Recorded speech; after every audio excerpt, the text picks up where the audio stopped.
Thaina mamangayda khungang amada yamna pangba yamna sulairaba thomba kauba nupa ama lairame. Nongmadi mahak aphangba thabak ama hekta surage haiduna thabak thiba thoraklamme.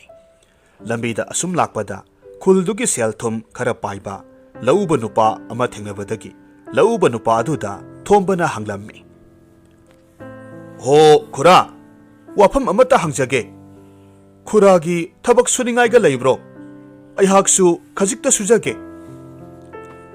Thombagi samjaba matau uraga lauba nupa aduna nungsibiraduna mahakki leijaba yaw mayam senabagi thabak pibiramme. Lauba nupa aduna thombabu yawsing adugi manakta puraktuna hairamme. Yengoi ibungo thomba khura wa haige. Yawsing se asomgi umanga tainaba lamang asida puthoktuna masinjak pijaro. Nahakna yawsing se senaringaida lamlakki sahing saba sa kai laklabadi sese sigumba asauba nung ama khungatle hairaga sa aduda thomgadabani ko. Mahaksu kidana adum senkhragadabani. Asumna hairaga asauba nung ama khungatuna thombagi maong taklamme. Thomba pumnamak khangjaragani hairamduna yawsing adu hoiduna pukre. Lamhangda sajik pijaramme. Mahak ukhada ngaihak pothaduna le. Numit leitharakpa matamda umanglomdagi kabokai ama thoraktuna yawsingdugi maikairomda sangsilaklamme. Thomba kabokaidu ubada pakhatkiduna phuk haugatle. Aduga lauba nupa adugi mayomda kanna selakke. Aduga ngasai lauba nupa aduna laimaidagi khungatuna asumna thomu haina takiba nung adumak khuladuna yawsing adugi manakta amuk selakke. Mahakna halakpa matamdadi yaw pumnamak siduna laimaida taduna leiramle. Thaudoktu khanglabada mapu lauba nupadu saubana mai haukhre. Mahakna hairamme. Hai apang khunjau nangna yaw seliba mafam adwaida nung amata tadabro. Anakpa adwaidagi khara sauba nung ama khulaga thomba yadabro. Yare tokpiro yawga amata selanu. Aduga masimasu khango nahakna manghankhiba aigi yawsingdugi mamal hanjindriba phawba aigi yum asida nahak thabak suduna leigadabani. Mathangi numitta lauba nupa aduna thombada hairamme. Thomba ngasidi thabak yame aigi imase masangamdabani. Nang imabu sanglamu lamlakki sa tanthokpa ngamdrabanina imagi maida haying tongbada oirabasu tanthokpa kanani. Asumna hairamlaga lauba nupa adu chatkre. Mama anabadu phamungda yataduna leibasani. Thombana sangsinduna yengba matamda ahaldu yamna masa sonna ure. Ahal hanubidugi mamaida haying kayamarum tonglamme. Madu ubada thombana khalle. Masidi haying ngakta ngairedana. Yumbuna aibu sa tanthokpa ngamdrabasu ahal asigi mamaidagi haying phawbadi tanthokpa kanagani hairambani. Ai haying tanthokta yade. Yumbuna haikibadubu anakpada taba asauba nung amana thomu adum chatkrani haibani. Aduna di masida tariba asauba nungse hekta khungatlaga thomage. Asumna haiduna manak anakpada taba asauba nungdum ama khungatuna haying tanthokliबani haiduna anaba hanubidugi mamaida asauba nungdum aduna sapu kanna thomjille. Khudakta hanubidu ik lauramlaga siki. Akaiba makoktagi I jara jara chentharaklamme. I singdu ubada thomba pakhatpana loikre. Yumbuna mahakpu soidana hatkragani haina khanduna mahak yum adudagi chenthorakle.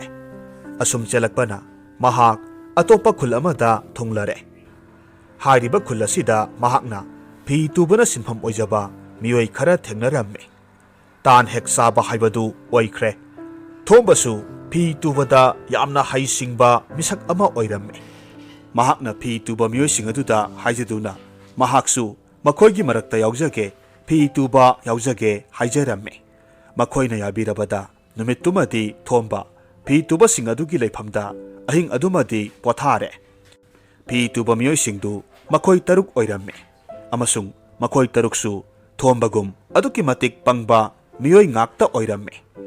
Mathangi numitta makhoi taruk ꯊꯣꯝꯕꯒ ꯂꯣꯏꯅꯅ ꯑꯊꯥꯞꯄ ꯃꯐꯝ ꯑꯃꯗꯒꯤ ꯁꯥꯝꯇꯨꯒꯤ ꯐꯤ ꯂꯧꯕ ꯆꯠꯂꯝꯃꯤ꯫ ꯐꯅ ꯁꯥꯡꯅ ꯈꯣꯡꯅ ꯂꯥꯛꯂꯕ ꯃꯇꯨꯡꯗ ꯑꯆꯧꯕ ꯇꯨꯔꯦꯜ ꯑꯃ ꯐꯥꯎꯗꯨꯅ ꯆꯠꯀꯗꯕ ꯑꯣꯏꯔꯝꯃꯤ꯫ ꯇꯨꯔꯦꯜꯗꯨ ꯏꯁꯤꯡ ꯄꯨꯡꯀꯪ ꯀꯪꯂꯝꯂꯦ꯫ ꯃꯈꯣꯏ ꯇꯔꯨꯛꯇꯨ ꯍꯥꯟꯅ ꯇꯨꯔꯦꯜꯗꯨ ꯏꯁꯤꯡ ꯂꯩꯔꯤꯉꯩ ꯃꯇꯝꯗ ꯏꯔꯣꯏꯗꯨꯅ ꯑꯁꯨꯝ ꯇꯨꯔꯦꯜ ꯂꯥꯟꯈꯤꯕ ꯑꯣꯏꯕꯅ ꯏꯁꯤꯡ ꯀꯪꯂꯕ ꯐꯥꯎꯕ ꯏꯔꯣꯏꯅꯅꯕ ꯁꯦꯝ ꯁꯥꯔꯝꯃꯤ꯫ ꯃꯈꯣꯏꯒꯤ ꯃꯐꯤ ꯃꯔꯣꯜ ꯄꯨꯝꯅꯃꯛ ꯂꯧꯊꯣꯛꯇꯨꯅ ꯃꯀꯣꯛꯇ ꯇꯥꯁꯤꯟꯗꯨꯅ ꯄꯨꯟꯁꯤꯜꯂꯝꯃꯤ꯫ ꯑꯗꯨꯒ ꯃꯈꯣꯏ ꯇꯔꯨꯛꯇꯨ ꯂꯩꯉꯣꯏ ꯃꯔꯛꯇ ꯏꯔꯣꯏꯗꯨꯅ ꯇꯨꯔꯦꯜꯗꯨ ꯂꯥꯟꯊꯣꯛꯂꯝꯃꯤ꯫ ꯊꯣꯝꯕꯁꯨ ꯃꯈꯣꯏꯅ ꯇꯧꯔꯤꯕ ꯃꯈꯩ ꯇꯧꯔꯦ꯫ ꯃꯃꯩꯊꯪꯗ ꯃꯈꯣꯏ ꯇꯨꯔꯦꯜ ꯂꯥꯟꯊꯣꯛꯂꯕ ꯃꯇꯨꯡꯗ ꯊꯣꯝꯕꯅ ꯃꯈꯣꯏ ꯃꯤꯁꯤꯡ ꯁꯨꯔꯕ꯭ꯔꯥ ꯍꯥꯏꯅ ꯃꯁꯤꯡ ꯊꯤꯔꯝꯃꯤ꯫ ꯃꯁꯤꯡ ꯑꯁꯨꯝ ꯊꯤꯔꯛꯄꯗ ꯃꯁꯤꯡ ꯊꯤꯔꯤꯕ ꯃꯁꯥꯕꯨꯗꯤ ꯃꯁꯤꯡ ꯊꯥꯗꯅ ꯃꯈꯣꯏ 8 ꯁꯨꯗ꯭ꯔꯦ ꯍꯥꯏꯗꯨꯅ ꯌꯥꯝꯅ ꯄꯥꯈꯠꯅ ꯍꯥꯏꯔꯝꯃꯤ꯫ ꯑꯃꯅ ꯑꯃꯨꯛ ꯃꯁꯤꯡ ꯊꯤꯔꯝꯃꯤ꯫ ꯃꯗꯨꯗꯁꯨ ꯃꯁꯤꯡ ꯊꯤꯔꯤꯕ ꯃꯁꯥꯗꯨ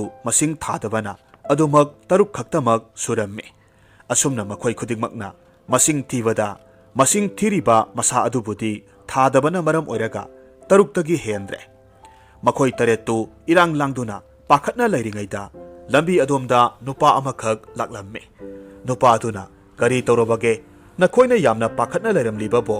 ꯍꯥꯏꯅ ꯍꯪꯂꯝꯃꯤ꯫ ꯋꯥꯐꯝ ꯄꯨꯝꯅꯃꯛ ꯈꯪꯂꯕꯗ ꯅꯨꯄꯥ ꯑꯗꯨꯅ ꯃꯈꯣꯏ 8ꯄꯨ ꯄꯔꯦꯡ ꯁꯥꯅ ꯂꯦꯞꯍꯜꯂꯒ ꯆꯩ ꯑꯃ ꯄꯥꯏꯗꯨꯅ 1, 2, 3 ꯍꯥꯏꯅ ꯃꯁꯤꯡ ꯊꯤꯕꯗ 8 ꯁꯨꯔꯦ꯫ ꯃꯇꯧ ꯑꯗꯨꯗ ꯑꯄꯪꯕ ꯈꯨꯠꯄꯨꯗꯨꯅ ꯂꯥꯛꯂꯤꯕ ꯅꯨꯄꯥ ꯑꯗꯨꯕꯨ ꯌꯥꯝꯅ ꯍꯩꯁꯤꯡꯕ ꯖꯥꯗꯨꯒꯔ ꯑꯃꯅꯤ ꯍꯥꯏꯅ ꯈꯟꯈ꯭ꯔꯦ꯫ ꯃꯈꯣꯏꯅ ꯃꯍꯥꯛꯄꯨ ꯌꯥꯝꯅ ꯊꯥꯒꯠꯂꯝꯃꯤ ꯑꯃꯁꯨꯡ ꯃꯈꯣꯏꯒꯤ ꯈꯣꯡꯆꯠꯇꯨ ꯃꯈꯥ ꯇꯥꯔꯝꯃꯤ꯫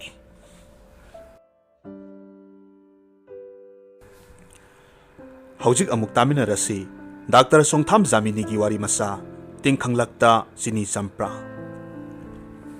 ꯅꯣꯡꯌꯥꯏ ꯃꯇꯨꯡ ꯄꯨꯡ 2 ꯇꯥꯁꯤꯟꯈ꯭ꯔꯦ꯫ ꯃꯤꯠ ꯐꯥꯛꯂꯤ ꯐꯥꯛꯂꯤ ꯍꯧꯒꯠꯂꯒ ꯍꯣꯕꯦ ꯍꯣꯕꯦ ꯍꯣꯁꯇꯦꯜꯗꯒꯤ ꯊꯣꯔꯛꯏ꯫ ꯒꯦꯠ ꯃꯅꯥꯛꯇ ꯂꯩꯔꯝꯕ ꯔꯤꯛꯁꯥ ꯑꯃ ꯇꯣꯡꯗꯨꯅ ꯑꯩ ꯁ꯭ꯇꯦꯁꯟ ꯇꯝꯅ ꯂꯥꯛꯏ꯫ ꯑꯌꯨꯛ ꯑꯉꯟꯕꯗ ꯅꯥꯃꯤꯕ ꯅꯨꯡꯁꯤꯠꯅ ꯍꯩꯅꯝ ꯂꯩꯅꯝ ꯄꯨꯗꯨꯅ ꯁꯤꯠꯂꯤ꯫ ꯑꯗꯨꯒꯨꯝꯕ ꯅꯨꯡꯁꯤꯠꯅ ꯍꯛꯆꯥꯡꯗ ꯌꯩꯕꯗ ꯑꯅꯧꯕ ꯄꯥꯡꯒꯜ ꯐꯪꯅꯔꯤꯕꯅꯤ꯫ ꯑꯗꯨꯕꯨ ꯑꯩꯉꯣꯟꯗꯗꯤ ꯃꯗꯨꯒꯤ ꯑꯣꯟꯅ ꯇꯩꯅꯕ ꯊꯣꯛꯂꯔꯦ꯫ ꯑꯌꯨꯛꯀꯤ ꯃꯦꯡꯂꯕ ꯅꯨꯡꯁꯤꯠꯅ ꯔꯤꯛꯁꯥ ꯋꯥꯂꯥꯗꯨꯗ ꯌꯩꯔꯒ ꯍꯨꯝꯖꯤꯜꯂꯛꯄꯗ ꯌꯨꯅꯝꯅ ꯅꯥꯇꯣꯟꯗ ꯌꯩꯔꯛꯄ ꯑꯁꯤꯗꯗꯤ ꯄꯨꯛꯁꯤ ꯊꯨꯛ ꯊꯨꯛ ꯂꯥꯎꯗꯨꯅ ꯑꯣꯅꯤꯡꯕꯅ ꯃꯍꯥ ꯑꯣꯏꯔꯦ꯫ ꯃꯤꯀꯞ ꯐꯥꯗꯅ ꯍꯧꯒꯠꯂꯛꯄꯗꯒꯤ ꯏꯁꯥꯁꯤ ꯎꯏꯔꯨꯝ ꯎꯏꯔꯨꯝ ꯇꯧꯕꯁꯤ ꯇꯦꯈꯠꯀꯗ꯭ꯔꯥ ꯍꯥꯏꯕꯕꯨ ꯀꯣꯛ ꯉꯥꯎꯕꯅ ꯃꯍꯥ ꯑꯣꯏꯔꯦ꯫ ꯇ꯭ꯔꯦꯟ ꯊꯥꯒꯗꯕꯗꯤ ꯄꯨꯡ 3:30ꯗꯅꯤ꯫ ꯔꯤꯛꯁꯥ ꯋꯥꯂꯥꯗꯨꯗꯤ ꯃꯉꯝ ꯏꯁꯥꯟ ꯁꯥꯟꯗꯦ꯫ ꯃꯥꯒꯤ ꯔꯤꯛꯁꯥ ꯈꯨꯊꯧ ꯑꯗꯨꯗ ꯇ꯭ꯔꯦꯟ ꯊꯥꯈꯤꯕꯅ ꯍꯥꯟꯕ ꯇꯥꯔꯦ ꯈꯟꯗꯨꯅ ꯃꯤꯄꯥꯏꯕ ꯄꯣꯛꯂꯦ꯫ ꯉꯁꯤꯒꯤ ꯇ꯭ꯔꯦꯟ ꯇꯣꯡꯕ ꯅꯪꯍꯧꯗ꯭ꯔꯕꯗꯤ ꯍꯌꯦꯡꯒꯤ ꯏꯟꯇꯔꯚ꯭ꯌꯨ ꯌꯥꯎꯕ ꯅꯪꯂꯣꯏꯗꯧꯔꯤꯕꯅꯤ꯫ ꯑꯩꯅ ꯔꯤꯛꯁꯥ ꯋꯥꯂꯥ ꯑꯗꯨꯗ ꯍꯥꯏꯈꯤ, "ओ भाई, थोड़ा जल्दी चलाओ ना रिक्शा, देर हो जाएगा." हाइजै हाइदुङाई कैदौनि ꯂꯝꯕꯤꯗꯨ ꯑꯉꯝꯕ ꯃꯐꯝ ꯑꯃ ꯌꯧꯔꯦ꯫ ꯔꯤꯛꯁꯥ ꯋꯥꯂꯥꯗꯨ ꯃꯊꯛꯇꯒꯤ ꯀꯨꯝꯊꯔꯒ ꯃꯈꯣꯡꯅ ꯆꯠꯂꯦ꯫ ꯔꯤꯛꯁꯥꯗꯨ ꯆꯤꯡꯗꯨꯅ ꯐꯅ ꯁꯥꯡꯅ ꯌꯧꯅꯤꯡꯕꯅ ꯈꯣꯔꯣ ꯈꯣꯔꯣ ꯈꯣꯠꯂꯗꯨꯅ ꯑꯩꯅ ꯍꯥꯏ, "ꯁꯨꯕ ꯁꯨꯕ ꯀ꯭ꯌꯣꯡ ꯄꯤꯀꯦ ꯑꯌꯥ?"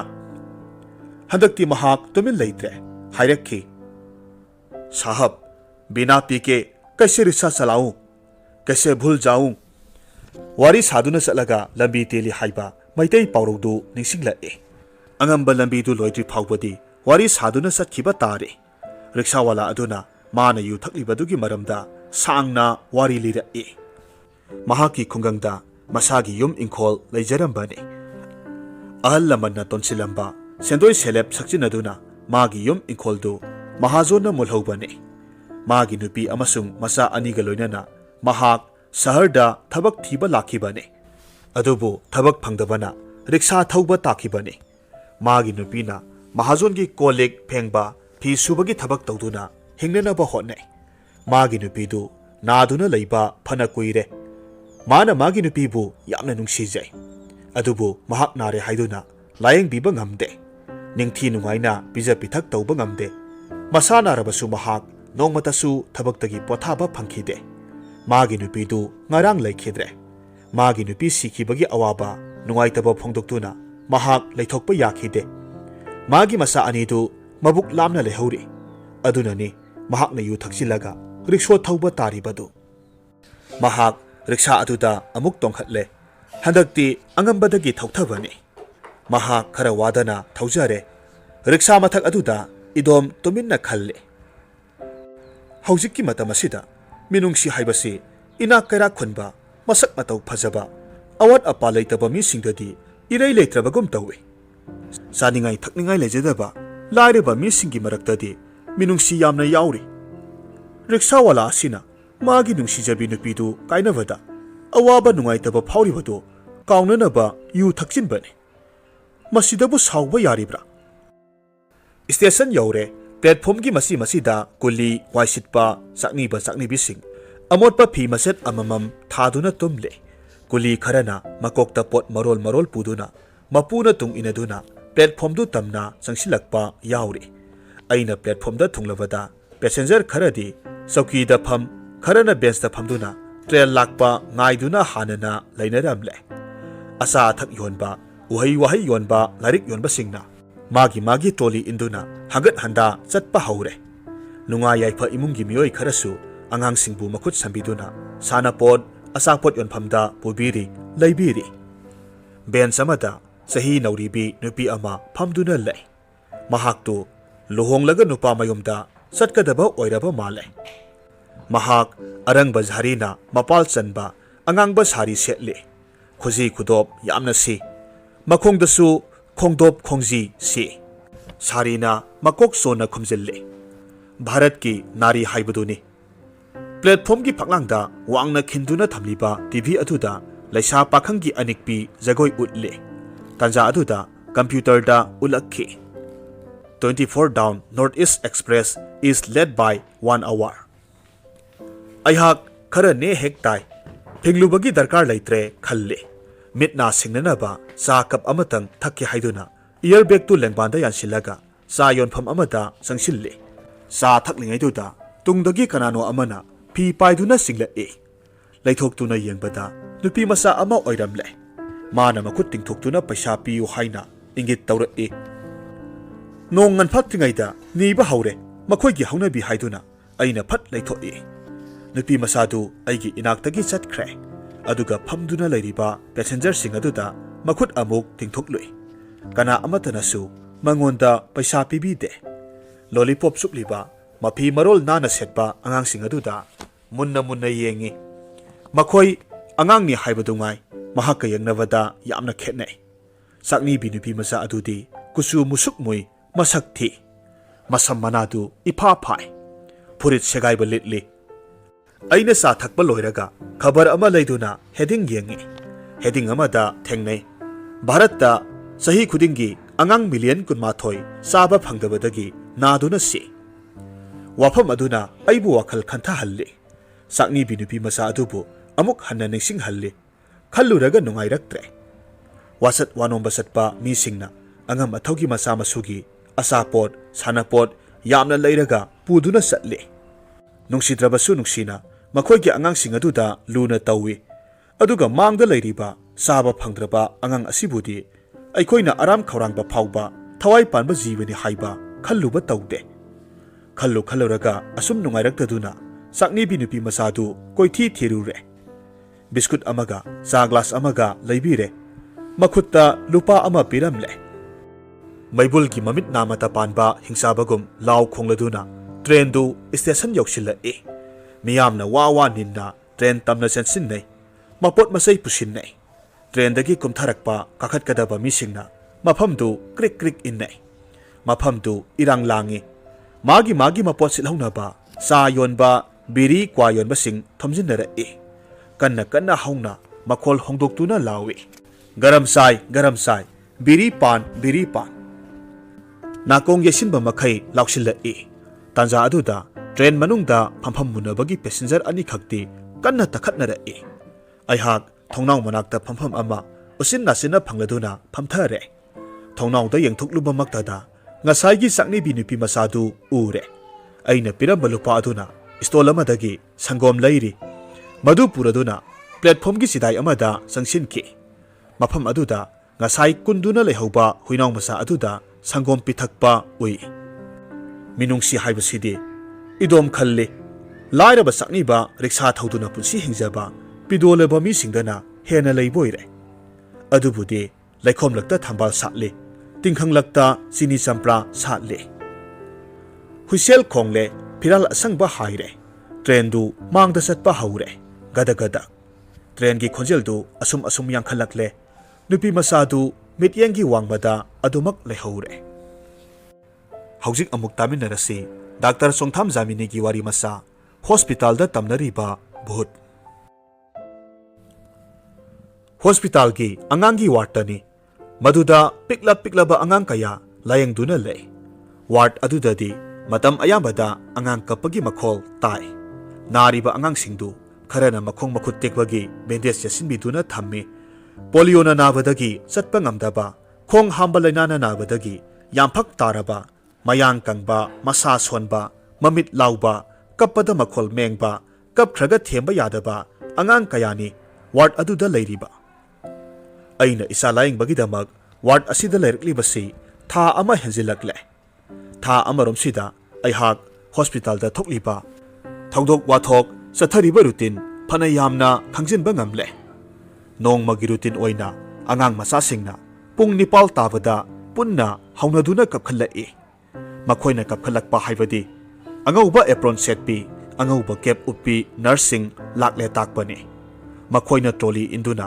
ꯈꯨꯠꯁꯨ ꯈꯨꯠꯂꯥꯏ ꯄꯨꯗꯨꯅ ꯋꯥꯔꯗꯇ ꯆꯪꯂꯛꯏ ꯑꯉꯥꯡꯁꯤꯡꯒꯤ ꯇꯦꯝꯄꯦꯔꯦꯆꯔ ꯂꯧꯅꯅꯕ ꯍꯤꯗꯥꯛ ꯀꯥꯞꯅꯅꯕ ꯃꯈꯣꯏꯕꯨ ꯁꯣꯏꯗꯅ ꯌꯦꯇꯨꯝꯅ ꯊꯤꯟꯗꯨꯅ ꯅꯥꯍꯜꯂꯒꯅꯤ ꯈꯪꯕꯗꯒꯤꯅꯤ ꯑꯉꯧꯕ ꯐꯤꯖꯣꯜ ꯁꯦꯠꯄꯤꯁꯤꯡꯗꯨꯅ ꯆꯪꯂꯛꯄꯗ ꯑꯉꯥꯡꯁꯤꯡꯗꯨꯅ ꯀꯞꯂꯤꯕꯗꯨ ꯄꯨꯡ 9 ꯇꯥꯔꯝꯗꯥꯏꯗꯗꯤ ꯁꯦꯅꯤꯌꯔ ꯅꯔꯁ ꯂꯥꯛꯏ ꯈꯣꯜ ꯀꯟꯅ ꯍꯥꯏꯔꯦ ꯑꯅꯥꯕꯒꯤ ꯁꯦꯕꯥ ꯇꯧꯕꯒꯤ ꯄꯥꯁ ꯄꯥꯏꯗꯕ ꯃꯤ ꯃꯈꯩ ꯃꯄꯥꯟꯗ ꯊꯣꯛꯈꯣ ꯆꯥꯏꯔꯤ ꯈꯣꯠꯂꯤꯕꯁꯤꯡ ꯑꯁꯤ ꯂꯣꯏꯁꯤꯜꯂꯨ ꯋꯥꯔꯗꯇ ꯗꯥꯛꯇꯔꯅ ꯑꯌꯨꯛꯀꯤ ꯔꯥꯎꯟ ꯆꯠꯄ ꯃꯇꯝꯗ ꯅꯔꯁꯁꯤꯡ ꯑꯗꯨꯅ ꯃꯇꯨꯡ ꯏꯜꯂꯤ ꯑꯅꯥꯕꯗ ꯄꯤꯖꯒꯗꯕ ꯀꯥꯞꯀꯗꯕ ꯍꯤꯗꯥꯛ ꯇꯧꯕꯤꯒꯗꯕ ꯁꯦꯕꯥꯒꯤ ꯃꯇꯥꯡꯗ ꯄꯤꯕ ꯏꯟꯁꯇ꯭ꯔꯛꯁꯟꯁꯤꯡꯗꯨ ꯏꯁꯤꯜꯂꯤ ꯗꯥꯛꯇꯔ ꯇꯝꯕ ꯁꯥꯇ꯭ꯔ ꯁꯥꯇ꯭ꯔꯤꯁꯤꯡꯅ ꯗꯥꯛꯇꯔꯒ ꯂꯣꯏꯅꯅ ꯁꯪꯒꯨ ꯂꯥꯛꯏ ꯑꯉꯥꯡ ꯑꯗꯨꯒꯤ ꯐꯃꯨꯡ ꯃꯅꯥꯛꯇ ꯆꯪꯗꯨꯅ ꯑꯉꯥꯡ ꯑꯗꯨꯗ ꯅꯥꯍꯜꯂꯤꯕ ꯂꯩꯅꯥ ꯑꯗꯨꯒꯤ ꯃꯇꯥꯡꯗ ꯗꯥꯛꯇꯔꯅ ꯂꯦꯛꯆꯔ ꯁꯥꯡꯅ ꯇꯧꯏ ꯋꯥꯔꯗꯇꯨꯒꯤ ꯅꯨꯃꯤꯗꯥꯡꯗ ꯑꯣꯏꯔꯤꯕ ꯐꯤꯕꯝꯗꯨꯗꯤ ꯄꯨꯛꯅꯤꯡ ꯌꯥꯝꯅ ꯄꯤꯛꯁꯤꯜꯂꯤ ꯑꯍꯤꯡ ꯈꯔ ꯊꯦꯡꯖꯤꯜꯂꯛꯂꯕꯗ ꯗꯥꯛꯇꯔ ꯅꯔꯁꯁꯤꯡ ꯄꯣꯊꯥꯈꯤ ꯃꯔꯣꯜ ꯊꯣꯛꯇ꯭ꯔꯤꯕ ꯅꯥꯔꯤꯕ ꯑꯉꯥꯡꯁꯤꯡ ꯑꯗꯨꯒꯤ ꯆꯩꯅꯥꯈꯣꯜꯗꯤ ꯑꯍꯤꯡ ꯊꯦꯡꯖꯤꯜꯂꯛꯂꯒ ꯍꯦꯟꯒꯠꯂꯛꯏ ꯃꯁꯥꯒꯤ ꯑꯋꯥꯕ ꯎꯕꯗ ꯃꯃꯥꯁꯤꯡ ꯑꯗꯨ ꯇꯧꯐꯝ ꯈꯪꯖꯗꯦ ꯃꯆꯥ ꯀꯞꯄ ꯊꯦꯝꯕꯗ ꯃꯃꯥꯁꯤꯡ ꯑꯗꯨ ꯍꯦꯟꯅ ꯋꯥꯖꯩ ꯃꯆꯥꯕꯨ ꯄꯝꯈꯠꯇꯨꯅ ꯈꯣꯝꯂꯥꯡ ꯏꯟꯖꯩ ꯁꯥꯟꯅꯄꯣꯠ ꯎꯠꯇꯨꯅ ꯈꯤꯡꯗꯨꯅ ꯑꯃꯨꯛ ꯊꯦꯝꯃꯤ ꯑꯗꯨꯝꯅ ꯊꯦꯝꯕꯗ ꯌꯥꯗꯕ ꯑꯉꯥꯡꯁꯤꯡ ꯑꯗꯨꯅ ꯃꯃꯥꯅ ꯄꯣꯈꯠꯂꯤ ꯋꯥꯔꯗꯀꯤ ꯀꯣꯔꯤꯗꯣꯔꯗ ꯀꯣꯏꯅ ꯆꯠꯇꯨꯅ ꯅꯥꯎꯁꯨꯝ ꯏꯁꯩ ꯁꯛꯏ ꯊꯥ ꯊꯥꯕꯨꯡꯇꯣꯟ ꯅꯆꯥ ꯃꯣꯔꯥꯝꯕꯤ ꯄꯣꯕꯤꯒꯦ ꯄꯣꯕꯤ ꯁꯅꯝ ꯅꯝꯕꯤꯒꯦ ꯍꯩꯕꯣꯡ ꯆꯔꯣꯡ ꯑꯃꯠꯇ ꯊꯥꯗꯕꯤꯔꯛꯎ ꯊꯥꯕꯨꯡꯇꯣꯟ ꯋꯥꯔꯗꯀꯤ ꯐꯛꯂꯥꯡꯗ ꯊꯦꯠꯂꯤꯕ ꯂꯥꯏꯁꯤꯡ ꯑꯃꯨꯛ ꯎꯍꯜꯂꯤ ꯄꯣꯂꯤꯑꯣ ꯚꯦꯛꯁꯤꯟ ꯄꯨꯊꯣꯛꯈꯤꯕ ꯗꯥꯛꯇꯔ ꯖꯥꯝ ꯕꯦꯛꯇꯔꯤꯌꯥ ꯄꯨꯊꯣꯛꯈꯤꯕ ꯕꯩꯒ꯭ꯌꯥꯅꯤꯛꯁꯤꯡꯒꯤ ꯐꯣꯇꯣꯁꯨ ꯌꯥꯎꯔꯤ ꯊꯦꯠꯂꯤꯕꯗꯨꯗ ꯐꯖꯕ ꯗ꯭ꯔꯤꯁ꯭ꯌ ꯎꯠꯄ ꯑꯌꯦꯛꯄ ꯂꯥꯏꯁꯤꯡ ꯐꯛꯂꯥꯡꯗ ꯊꯦꯠꯂꯤꯕꯗꯨꯒꯤ ꯃꯈꯥꯗ ꯏꯔꯤ ꯀꯕꯤꯇꯥ ꯃꯍꯧꯁꯥ ꯂꯥꯏꯔꯦꯝꯕꯤꯕꯨ ꯁꯩꯊꯥꯕ ꯄꯨꯝꯅꯃꯛꯇꯨ ꯌꯦꯡꯂꯒ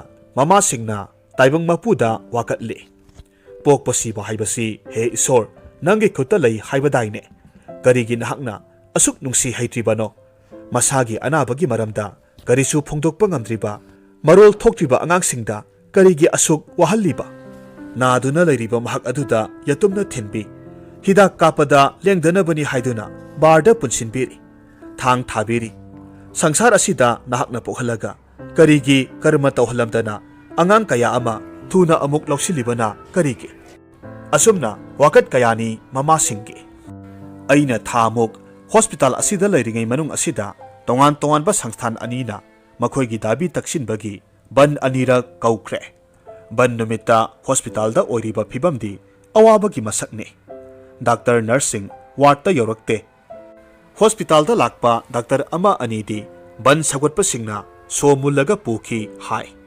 ꯑꯅꯥꯕ ꯄꯨꯕ ꯑꯦꯝꯕꯨꯂꯦꯟꯁ ꯒꯥꯔꯤꯗ ꯅꯨꯡ ꯊꯥꯖꯤꯜꯂꯛꯇꯨꯅ ꯃꯅꯤꯡꯒꯤ ꯃꯤꯡꯁꯦꯜꯗꯨ ꯄꯨꯝꯀꯥꯏ ꯀꯥꯏꯈꯤ ꯍꯥꯏꯕꯁꯤ ꯃꯇꯨꯡ ꯅꯨꯃꯤꯠꯀꯤ ꯈꯕꯔꯒꯤ ꯄꯥꯎꯗꯒꯤ ꯈꯪꯈꯤꯕꯅꯤ ꯑꯀꯣꯟꯕꯒꯤ ꯕꯟꯗꯨꯗꯤ ꯅꯣꯡꯌꯥꯏ ꯑꯃꯗꯒꯤ ꯃꯊꯪꯒꯤ ꯅꯣꯡꯌꯥꯏ ꯑꯃ ꯐꯥꯎꯕ ꯄꯨꯡ 24ꯒꯤꯅꯤ ꯍꯥꯏ ꯅꯨꯃꯤꯠꯇꯨꯒꯤ ꯁꯟꯙ꯭ꯌꯥ ꯃꯇꯝ ꯌꯧꯔꯛꯄꯗ ꯋꯥꯔꯗꯀꯤ ꯋꯤꯡ ꯇꯪꯈꯥꯏ ꯑꯃ ꯃꯩ ꯂꯥꯛꯇꯦ ꯃꯗꯨ ꯐ꯭ꯌꯨꯁ ꯆꯥꯛꯄꯅ ꯑꯣꯏꯔꯝꯒꯅꯤ ꯍꯥꯏꯅꯩ ꯏꯂꯦꯛꯇ꯭ꯔꯤꯛ ꯃꯦꯀꯥꯅꯤꯛꯇꯨ ꯍꯣꯁꯄꯤꯇꯥꯜꯒꯤ ꯀꯦꯝꯄꯁ ꯃꯅꯨꯡꯗ ꯂꯩ ꯍꯥꯏ ꯅꯨꯃꯤꯠ ꯇꯥꯗ꯭ꯔꯤꯉꯩꯗ ꯐ꯭ꯌꯨꯁꯇꯨ ꯁꯦꯝꯍꯜꯍꯧꯅꯕ ꯑꯩꯅ ꯃꯥꯕꯨ ꯀꯧꯒꯦ ꯆꯠꯂꯨꯏ꯫ ꯃꯥꯒꯤ ꯀ꯭ꯋꯥꯇꯔꯗꯨ ꯁꯣ ꯂꯣꯟꯁꯤꯜꯂꯝꯗꯨꯅ ꯕꯟ ꯇꯧꯔꯝꯃꯤ꯫ ꯃꯣꯝꯕꯇꯤ ꯊꯥꯟꯗꯨꯅ ꯅꯨꯃꯤꯗꯥꯡꯗꯨ ꯂꯦꯟꯈꯤ꯫ ꯃꯩ ꯂꯥꯛꯇ꯭ꯔꯕꯅꯤꯅ ꯏꯁꯤꯡꯁꯨ ꯂꯥꯛꯇꯦ꯫ ꯏꯔꯨ ꯃꯥꯏꯊꯖꯐꯝ ꯈꯣꯡ ꯍꯥꯝꯐꯝꯒꯤ ꯃꯅꯝꯗꯨꯗꯤ ꯁꯣꯔ ꯐꯨꯟꯕ ꯖꯥꯠꯅꯤ꯫ ꯃꯗꯨ ꯄꯥꯅꯔꯤꯕ ꯅꯨꯄꯤ ꯑꯗꯨꯅ ꯐꯅ ꯀꯟꯅ ꯂꯥꯎꯖꯩ ꯁꯦꯟꯅꯖꯩ꯫ ꯑꯗꯨꯕꯨ ꯀꯔꯤ ꯇꯧꯔꯨꯅꯤ? ꯍꯣꯁꯄꯤꯇꯥꯜꯗ ꯑꯅꯥꯕ ꯁꯦꯕꯥ ꯇꯧꯔꯤꯕꯁꯤꯡꯗꯨꯒꯤ ꯆꯥꯅꯅꯕ ꯆꯥꯛ ꯑꯦꯟꯁꯥꯡ ꯌꯨꯝꯗꯒꯤ ꯍꯦꯛ ꯊꯤꯟꯅꯔꯛꯄꯅꯤ꯫ ꯕꯟ ꯇꯧꯔꯕꯅꯤꯅ ꯃꯗꯨꯁꯨ ꯌꯥꯗ꯭ꯔꯦ꯫ ꯀꯦꯝꯄꯁ ꯃꯅꯨꯡꯒꯤ ꯍꯣꯇꯦꯜꯗꯒꯤ ꯃꯃꯜ ꯋꯥꯡꯅ ꯂꯩꯗꯨꯅ ꯆꯥꯅꯈꯤ꯫ ꯅꯨꯡꯊꯤꯜꯒꯤ ꯃꯇꯝꯗ ꯑꯉꯥꯡꯁꯤꯡꯅ ꯄꯣꯊꯥꯔꯤꯉꯩ ꯁꯥꯟꯅꯔꯤꯉꯩꯗ ꯑꯉꯥꯡꯒꯤ ꯃꯃꯥꯁꯤꯡ, ꯁꯦꯕꯥ ꯇꯧꯔꯤꯕ ꯑꯇꯩꯁꯤꯡ, ꯑꯅꯥꯕ ꯍꯪꯕ ꯂꯥꯛꯄ ꯈꯪꯅ ꯆꯥꯟꯅꯕ ꯃꯔꯨꯞ ꯃꯄꯥꯡꯁꯤꯡꯒ ꯂꯣꯏꯅꯅ ꯋꯥꯔꯤ ꯋꯥꯇꯥꯏ ꯁꯥꯃꯤꯟꯅꯩ꯫ ꯑꯋꯥꯕ ꯁꯔꯨꯛ ꯌꯥꯃꯤꯟꯅꯗꯨꯅ ꯄꯨꯛꯅꯤꯡ ꯋꯥꯕ ꯍꯟꯊꯅꯩ꯫ ꯑꯅꯥꯕ ꯍꯪꯕ ꯂꯥꯛꯄ ꯅꯨꯄꯤ ꯑꯃꯅ ꯋꯥꯔꯤ ꯂꯤꯕ ꯍꯧꯔꯛꯈꯤ꯫ ꯃꯈꯣꯏ ꯕꯕꯥꯗꯨ ꯍꯣꯁꯄꯤꯇꯥꯜꯗ ꯊꯥ ꯑꯃ ꯂꯥꯌꯦꯡꯂꯕ ꯃꯇꯨꯡꯗ ꯂꯩꯈꯤꯗꯕꯅꯤ꯫ ꯑꯩꯅ ꯃꯥꯒꯤ ꯁꯦꯕꯥ ꯇꯧꯗꯨꯅ ꯂꯩꯔꯤꯉꯩꯗ ꯑꯍꯤꯡꯗ ꯍꯣꯁꯄꯤꯇꯥꯜ ꯑꯁꯤꯗ ꯚꯨꯠ ꯊꯣꯛꯏꯀꯣ? ꯑꯃꯅ ꯍꯪꯂꯛꯏ꯫ ꯏꯅꯝꯃꯕꯨ ꯚꯨꯠ ꯊꯦꯡꯅꯈ꯭ꯔꯕꯔꯅꯦ?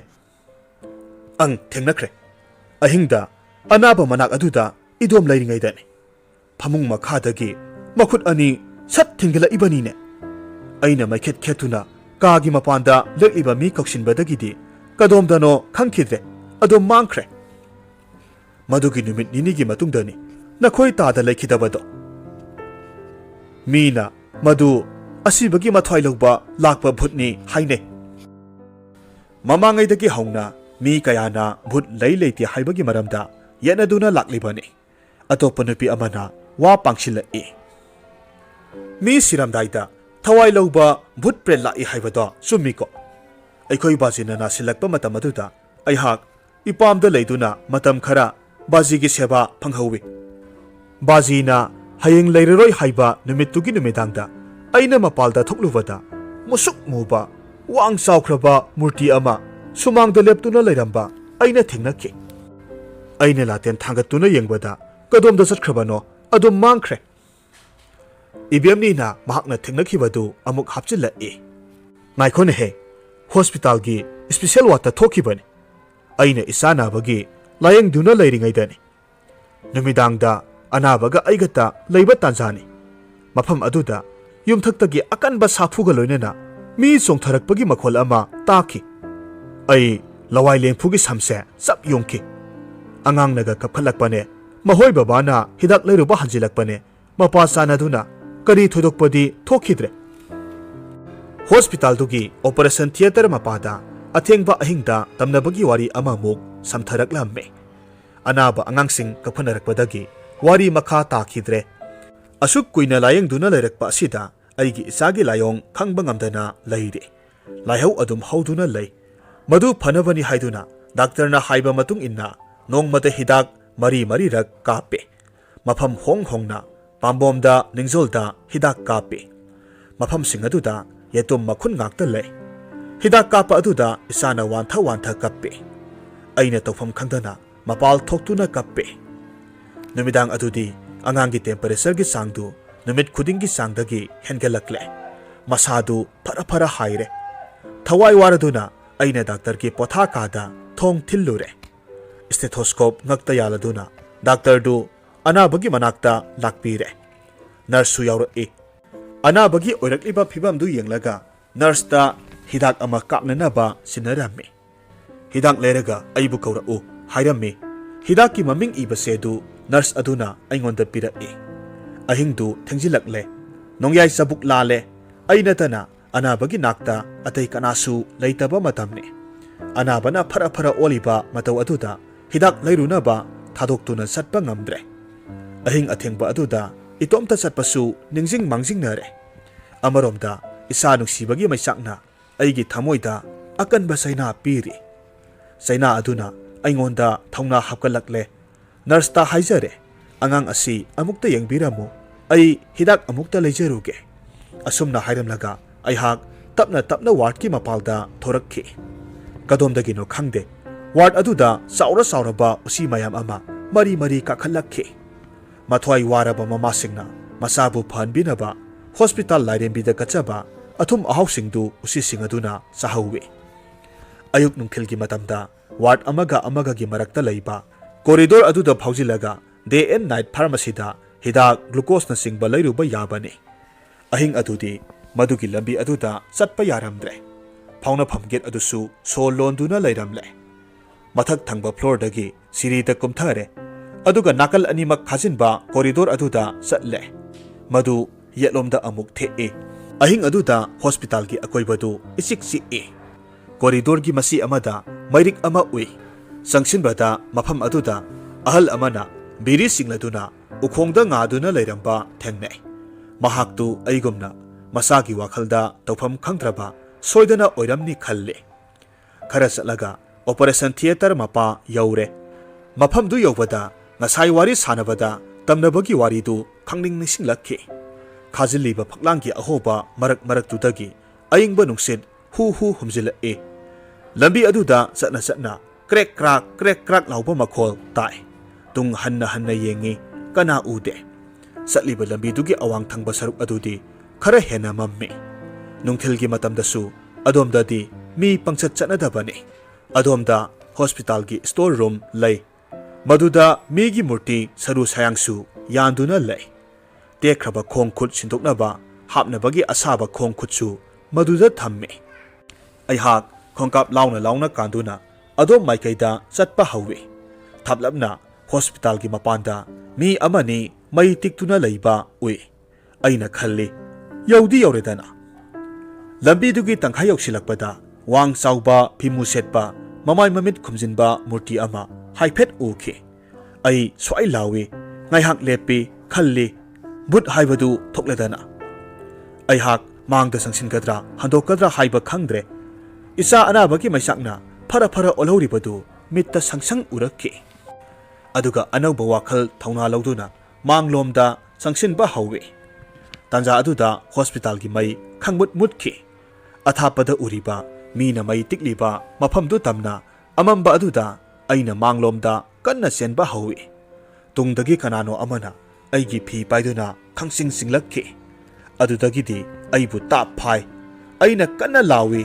Mi hat ka daure kana laibage. Mai tiklamba mi singdu maikei adomda sensilakpagi makhol taki. Makhadi karam tawkhrabage. Aihak gyan takhidre. Casualty da aina gyan tarakpa matamda ngaksamda maduna yengi. Aigi sanagi lik maridu yauramdre. Haujik amuk taminarasi Dr. Songtham Jamini ki wari masa matamgi wari singbun. Hapsariba warisi matam amagi Manipuri samaska yamna manaba wari amakhakni. Nobin ngarangdagi yumda hanjilaktre. Mama ibelei mathwai wajai. Laifam safam khangde tokpham khangde. Latengi mairidu pikna laitharaga Mangolgi masi amada phamduna masabu ngaijari. Numidang thengjilakle mahoi leikaigi mai laktaba pali tai. Leikaigi lambi sorok imam mammi. Khara thengjilaklavada lambi da gari kana thobagi makhol tai. Ivelaidu phamduna leiba ngamlaktre. Amuk haugatli mana thangatuna tai. Mawol khanduna lei. Ngaihak leiraga nong taba hauraki. Ahanbada tabli tarambadagi asum kankhalakki. Jam taraki. Adudagidi ivelaidu laten thawmai puduna imungda sangkhre. Nobinbu pokpa mapa ibungo tomsaudi nakhoktuna tumlammi. Mapaga mamagasi masa nuksibagi matangdadi khenai haiba tai. Tha tara nakpuduna pokpanina mamana masabu hena nungsiba masaga hena naksinaba oira male. Nongale korau hanbana nongpuk maikaida tarang khongdoi hulakle. Lasil nongphai thangdraba atia tamna khongsa lakle. Ngarang numidang nong takhibana haipal leipal pumnamak matu maman khingdok sare. Sangtrik tumpak leptuna mahoksa lairembibu thagatchari makhoina. Pukri mapalgi kundo sanare sigonglei momon noksari. Asigumba mahoksa lairembigi saklona ibelegi thamoibudi phatha hanba ngamkhidre. Maningi yana kharomdagi mutum ekasini sanglai nungsa mapi phipa hona kaurakhi. Is inama ho inama ibelei ipa pakhatna kaidorage eka yengo inama saba leikagi ine sakhenbigi masanupa amata ngaujabado ꯍꯥꯠꯇꯣꯛꯄꯤꯔꯦ ꯍꯥꯏꯔꯦꯅꯦ ꯑꯦ ꯑꯗꯨꯗꯤ ꯀꯔꯝꯅꯅꯣ ꯅꯍꯥꯜꯗꯣ ꯃꯈꯣꯏ ꯅꯣꯡꯃꯩ ꯄꯥꯏꯕ ꯑꯍꯨꯝ ꯂꯥꯛꯂꯒ ꯃꯌꯨꯝꯗꯒꯤ ꯋꯥꯔꯤ ꯑꯃꯠꯇ ꯁꯥꯟꯅꯔꯨꯁꯤ ꯍꯥꯏꯗꯅ ꯀꯧꯊꯣꯛꯈꯤ ꯍꯥꯏꯅꯦ ꯑꯗꯨꯗꯒꯤꯗꯤ ꯀꯔꯤ ꯇꯧꯔꯕ ꯀꯔꯤ ꯇꯧꯕ ꯍꯥꯏꯕꯕꯨ ꯍꯧꯖꯤꯛ ꯃꯍꯥꯛꯀꯤ ꯑꯁꯤꯕ ꯍꯛꯆꯥꯡꯗꯨ ꯂꯧꯕꯨꯛꯇ ꯇꯥꯗꯨꯅ ꯂꯩꯍꯧꯔꯦ ꯍꯥꯏꯗꯅ ꯃꯌꯥꯝ ꯆꯠꯅꯈ꯭ꯔꯦ ꯌꯦꯡꯕ ꯃꯈꯥ ꯑꯃꯨꯛ ꯁꯝꯊꯔꯛꯇꯨꯅ ꯑꯦꯀꯥꯁꯤꯅꯤꯅ ꯍꯥꯏꯔꯝꯃꯤ ꯏꯅꯝꯃ ꯅꯈꯣꯏꯒꯤ ꯌꯦꯅꯈꯥꯗ ꯏ ꯃꯇꯠ ꯃꯇꯠ ꯇꯥꯍꯧꯔꯤꯕꯁꯤꯅ ꯀꯔꯤ ꯇꯧꯕꯒꯤꯅꯣ ꯏꯕꯦꯂꯩ ꯃꯊ꯭ꯋꯥꯏ ꯋꯥꯕ ꯍꯦꯟꯒꯠꯂꯛꯈꯤ ꯃꯈꯣꯏ ꯑꯅꯤ ꯆꯠꯃꯤꯟꯅꯗꯨꯅ ꯏ ꯇꯥꯔꯤꯕꯗꯨ ꯌꯦꯡꯃꯤꯟꯅꯩ ꯉꯥꯏꯍꯥꯛ ꯂꯩꯔꯒꯗꯤ ꯃꯤꯅꯨꯡꯁꯤ ꯐꯣꯡꯗꯣꯛꯄꯤꯕ ꯂꯩꯀꯥꯏꯒꯤ ꯑꯍꯜ ꯂꯃꯟ ꯃꯌꯥꯝꯅ ꯇꯣꯝꯆꯧꯒꯤ ꯁꯨꯃꯥꯡꯗꯨ ꯄꯤꯛ ꯊꯜꯂꯦ ꯂꯩꯀꯥꯏꯒꯤ ꯃꯩꯔꯥ ꯄꯥꯏꯕꯤꯁꯤꯡꯁꯨ ꯆꯤꯊꯗ꯭ꯔꯦ ꯃꯍꯩ ꯃꯍꯩ ꯆꯤꯕꯣꯟ ꯆꯤꯕꯣꯟ ꯉꯥꯡꯅꯩ ꯋꯥꯔꯤ ꯖꯥꯠ ꯖꯥꯠ ꯇꯛꯈꯠꯅꯔꯛꯏ ꯑꯃꯅ ꯍꯧꯗꯣꯔꯛꯏ ꯅꯍꯥꯜ ꯑꯍꯤꯡꯗꯣ ꯂꯩꯃ ꯄꯣꯛꯄꯝꯒꯤ ꯌꯨꯝꯊꯛꯇ ꯅꯨꯡꯗꯨꯝꯅ ꯅꯣꯡ ꯆꯨꯊꯔꯛꯄꯗꯨꯅ ꯀꯔꯤꯒꯤꯅꯤ ꯍꯥꯏꯕꯒꯦ ꯍꯦꯔꯥ ꯁꯤꯅꯤꯗ ꯅꯤꯁꯥꯕꯟ ꯃꯩꯔꯥ ꯄꯥꯏꯕꯤꯅ ꯅꯍꯥꯜ ꯌꯨ ꯊꯛꯄ ꯑꯃ ꯐꯥꯔꯒ ꯄꯨꯂꯤꯁꯇ ꯁꯤꯟꯅꯈꯤꯕꯗꯥꯏꯅꯦ ꯃꯍꯥꯛꯇꯣ ꯈꯔ ꯁꯥꯊꯤꯅ ꯊꯤꯟꯊꯔꯛꯂꯕ ꯃꯥꯜꯂꯦ ꯃꯗꯨꯒꯤ ꯑꯁꯥꯎꯕ ꯐꯣꯡꯗꯣꯛꯇꯨꯅ ꯅꯤꯁꯥꯕꯟꯒꯤ ꯁꯦꯀ꯭ꯔꯦꯇꯔꯤꯒꯤ ꯌꯨꯝꯗ ꯅꯣꯡ ꯂꯥꯎꯕꯒꯤ ꯋꯥꯅꯤꯗ ꯂꯩꯕꯥꯛꯀꯤ ꯐꯅꯕꯅꯤ ꯍꯥꯏꯗꯨꯅ ꯑꯩꯈꯣꯏꯅ ꯃꯤꯠꯁꯦꯠ ꯈꯥꯡꯗꯨꯅ ꯍꯣꯠꯅꯕꯅꯤ ꯃꯩꯔꯥ ꯄꯥꯏꯕꯤ ꯑꯩꯈꯣꯏꯁꯦ ꯑꯋꯥꯕ ꯈꯨꯗꯣꯡꯊꯤꯕ ꯌꯥꯝꯅ ꯅꯪꯂꯤꯕꯅꯤ ꯑꯃꯅ ꯋꯥꯄꯥꯡꯁꯜꯂꯛꯏ ꯆꯨꯝꯃꯤ ꯌꯨ ꯌꯣꯟꯐꯝꯗꯒꯤ ꯌꯨ ꯈꯔꯇꯪ ꯍꯩꯗꯣꯛꯂꯨꯏ ꯍꯥꯏꯗꯨꯅ ꯁꯤꯅꯥꯝ ꯏꯕꯣꯇꯣꯝꯕꯤꯗ ꯅꯨꯡꯗꯨꯝꯅ ꯊꯥꯔꯛꯈꯤ ꯃꯍꯥꯛ ꯃꯀꯣꯛ ꯀꯥꯏꯗꯨꯅ ꯗꯥꯛꯇꯔꯗ ꯐꯣꯠꯂꯨꯔꯤꯕꯗꯨꯅꯤ ꯃꯤꯌꯥꯏ ꯑꯣꯏꯔꯕ ꯑꯍꯜ ꯑꯃꯅ ꯃꯩꯔꯥ ꯄꯥꯏꯕꯤꯁꯤꯡꯅ ꯄꯥꯏꯈꯠꯂꯤꯕꯁꯤꯡ ꯑꯗꯨꯗ ꯌꯥꯅꯤꯡꯗꯕ ꯐꯣꯡꯗꯣꯛꯇꯨꯅ ꯍꯥꯏ ꯏꯕꯦꯝꯃ ꯃꯩꯔꯥ ꯄꯥꯏꯕꯤꯁꯤꯡ ꯄꯨꯝꯅꯃꯛ ꯈꯤꯠꯇꯤ ꯍꯦꯟꯃꯟꯈ꯭ꯔꯦꯀꯣ ꯅꯈꯣꯏꯅ ꯌꯥꯎꯗꯕꯁꯦ ꯂꯩꯇ꯭ꯔꯦꯅꯦ ꯀꯅꯥꯒꯤ ꯃꯤꯒꯤ ꯃꯇꯩ ꯃꯅꯥꯎ ꯈꯠꯅꯔꯦ ꯅꯈꯣꯏ ꯌꯨ ꯐꯥꯔꯦ ꯅꯈꯣꯏ ꯁꯤꯐꯥꯏꯗꯒꯤ ꯑꯉꯥꯡ ꯃꯨꯜꯂꯦ ꯅꯈꯣꯏ ꯁꯦꯜ ꯈꯥꯏꯔꯦ ꯅꯈꯣꯏ ꯃꯔꯛ ꯊꯠꯅ ꯑꯃꯅ ꯆꯨꯝꯃꯤ ꯆꯨꯝꯃꯤ ꯈꯨꯔꯥ ꯃꯩꯔꯥ ꯄꯥꯏꯕꯤꯁꯤꯡꯁꯤꯅ ꯃꯈꯣꯏꯅ ꯇꯧꯔꯣꯏꯗꯕ ꯊꯕꯛ ꯌꯥꯝꯅ ꯇꯧꯔꯦ ꯃꯈꯣꯏꯅ ꯚꯨꯠ ꯁꯥꯟꯅꯕ ꯐꯥꯔꯦ ꯀꯥꯁꯨ ꯍꯥꯏꯔꯤꯕꯅꯤꯅꯦ ꯑꯃꯅ ꯃꯈꯥ ꯁꯝꯊꯔꯛꯂꯝꯃꯤ ꯃꯩꯔꯥ ꯄꯥꯏꯕꯤꯁꯤꯡꯅ ꯅꯨꯃꯤꯗꯥꯡꯗ ꯁꯪꯗ ꯐꯝꯂꯤꯉꯩꯗ ꯋꯥꯊꯤ ꯋꯥꯔꯦꯝ ꯌꯥꯝꯅ ꯉꯥꯡꯉꯤ ꯑꯐꯕ ꯍꯤꯔꯝ ꯈꯔꯗ ꯈꯟꯅ ꯅꯩꯅꯔꯕꯗꯤ ꯐꯒꯗꯧꯅꯤ ꯃꯥꯒꯤ ꯇꯣꯉꯥꯟ ꯇꯣꯉꯥꯟꯕ ꯃꯣꯠ ꯍꯥꯏꯕꯗꯨꯅꯤ ꯅꯨꯄꯥ ꯑꯃꯅ ꯑꯃꯨꯛ ꯍꯪꯂꯛꯏ ꯉꯔꯥꯡ ꯃꯩꯔꯥ ꯄꯥꯏꯕꯤꯒꯤ ꯁꯦꯀ꯭ꯔꯦꯇꯔꯤ ꯆꯟꯗ꯭ꯔꯖꯤꯅꯤꯅ ꯌꯨꯝꯊꯣꯡ ꯈꯨꯗꯤꯡꯒꯤ ꯂꯨꯄꯥ 5 ꯈꯥꯏꯈ꯭ꯔꯤꯗꯨꯕꯨ ꯀꯔꯤꯒꯤꯅꯣ ꯂꯧꯔꯦꯝꯕꯝ ꯇꯥ ꯃꯙꯨ ꯂꯥꯌꯦꯡꯕꯒꯤꯅꯤ ꯍꯥꯏ ꯃꯍꯥꯛ ꯂꯥꯌꯦꯡꯕꯒꯤ ꯃꯌꯥꯝꯗꯒꯤ ꯁꯦꯟ ꯀꯝꯗꯧꯅ ꯈꯥꯏꯔꯤꯕ ꯃꯗꯨ ꯃꯩꯔꯥ ꯄꯥꯏꯕꯤꯅ ꯂꯧꯈꯠꯄ ꯑꯐꯕ ꯊꯕꯛ ꯑꯃꯅꯤ ꯍꯥꯏꯅꯤꯡꯉꯤ ꯑꯩꯗꯤ ꯀꯔꯝꯅ ꯇꯥ ꯃꯙꯨꯒꯤ ꯋꯥꯄꯜ ꯃꯔꯛꯇ ꯈꯨꯠꯂꯥꯏ ꯐꯤꯔꯣꯜ ꯌꯥꯎꯕ ꯕꯣꯔꯥꯈꯥꯎ ꯑꯃ ꯀꯅꯥꯅꯣ ꯑꯃꯅ ꯂꯪꯁꯤꯟꯕꯤꯔꯝꯂꯕ ꯃꯥꯜꯂꯦ ꯃꯗꯨꯒꯤ ꯂꯤꯈꯨꯟ ꯄꯤꯌꯨ ꯍꯥꯏꯅ ꯋꯥꯍꯪ ꯄꯥꯎꯍꯪ ꯇꯧꯕꯗ ꯅꯥꯗꯨꯅ ꯂꯩꯔꯕ ꯇꯥ ꯃꯙꯨ ꯄꯨꯂꯤꯁꯅ ꯁꯥꯟꯊꯔꯝꯕ ꯑꯣꯏꯔ ꯃꯥꯜꯂꯦ ꯑꯃꯅ ꯍꯥꯏꯔꯛꯈꯤ ꯈꯔ ꯐꯨ ꯆꯩꯕꯒꯤ ꯋꯥ ꯅꯠꯇꯦꯗ ꯃꯊꯕꯥꯛꯇ ꯀꯥꯗꯨꯅ ꯅꯦꯠꯂꯤ ꯍꯥꯏꯗ ꯑꯗꯨꯗ ꯏ ꯑꯣꯕꯗꯒꯤ इहिंग नाहिंग मरक्ता ओंदुना लेरबा जाने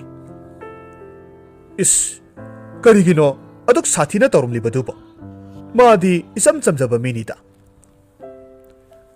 तौबबुदि महाके अमता पोकपा मचानुपादो मयुम थादोक्तुना चटखिबा चही अनि अहोम फाजिलक्ले मागी नुपिसु मसागी वाखलना लैना ओइदुना हाकुम सिख्रबनी अमबु ओइरबसु मागिदि हौजिक कना लेजद्रबनी मैरा पाइबिना लैकाइदगी खाइबा सेलदुना ऑटो रिक्शादा माबु पुबिदुना डॉक्टर खनादा लायंग बिखि वारीदु लोइसिनबा कौबा नाइदे इबेलेदि मथ्वाई यामना वासिल्लए तोमचौदी नुपा ओइबनरा मथ्वाई वाबा इउट उथोक्ते मागी वारी लिहौद्रे मतानी सेराम केतुकीदु महाकना अमुक हाइरक्के हौजिक अखोइना खनगदबसि येना खादा तारिबा इ असिनि मसिगी लिखुन पुथोओ हाइदना पुलिसना ता तोमचौ फारबदी कमदौबा ताइ ngasi tha makhai muki mamangda aigya gadhadargi yumda police लाक्तुना थी हुंबगी थबक चथरे मखोइना पुरकपो हुइदुना कांखा येनखा मनिंग मयादा मनम कोइनम नमहल्ले येनखादा तारंबा फी अमा हुइदुना सिक्तुना पुरई अदुदगिदि अय्याबु फादुना अदुम पुख्रेदना वारी लोइफात्रिङैदा नोबेन्दु मागी एकागारी अंगांगबा मसादु Sumang फाउबा थौजिल्लए मयामना लाक्ले Indon si numisana sangsilaktuna. Ibungo Nobin, ngarangdagi isubu kaday waida layrubage. Pulis na kulay paiba na harol na pakrabra haiduna ay ko'y di pakatlurabani ne. Nobin na itap-tap na kumlai. Ay di college kumlakpada khwaramban phawduna lakpani.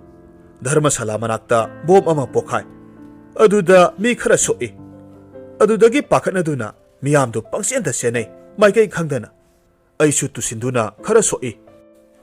Masi haiduna makuda bendes yetlibadu utli. Mamana sensilaktuna nanthabi. Indon sina makha tarakki. Adudagidi karam tawre ibungo. Ay haksu gari pangthawda thawduna satle. Kakwa yawre. Aigi marup Rajesh khoida numidang dulektuna adum leire.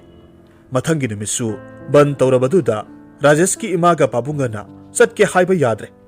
Aduna ngasi lakpane. Tomsaudu ne taraduna hairakki. Mamana pangpada pakatle. Ainadi karisu tawramloi haiduni. Nobindu imungda sangki kuday ama seladuna wasa amada I tap tariba sabidu puduna yana khadagi thorai. Nokna mahakna hai. Ay ko'y gi arangbina ontok na hauna saram lani ne.